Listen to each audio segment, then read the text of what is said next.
So there was an interesting report written just a couple days ago saying that Matt Gaetz has been deemed too creepy, that's literally the wording they use, to be put on air at channels like Newsmax and OAN and Fox News. Right-wing TV has essentially said that Matt Gaetz is too creepy to be put on air. Sometimes they still talk about him. Tucker Carlson talked about him a little bit last night for the first time since their crazy interview, but for the most part, he's been banished. He's been excommunicated from right-wing networks when he was a frequent guest on all of them, especially Fox News shows like Hannity.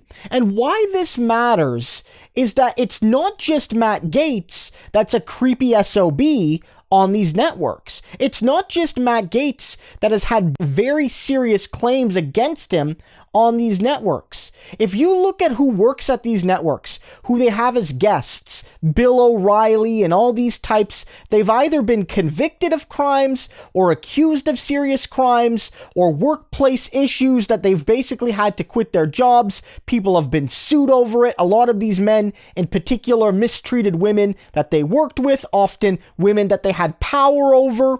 And so these guys are all still there. These guys are all still there, and Matt Gaetz isn't. And so maybe the instinct for some people is like they're being unfair to Matt Gaetz because Matt Gaetz hasn't been convicted of anything. He hasn't, at least as of yet, been charged.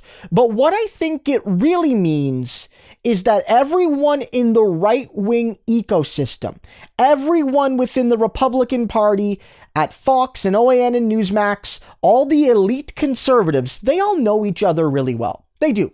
They know each other really well. They know people who know people. So either directly or indirectly, everyone in that elite right-wing circle, from politicians to the donors to the media figures, they all know where the skeletons are.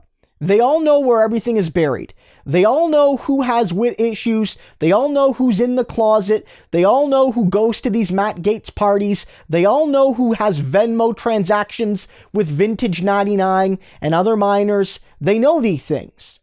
And so Gaetz doesn't need to be convicted for them to disassociate because they know the claims are true.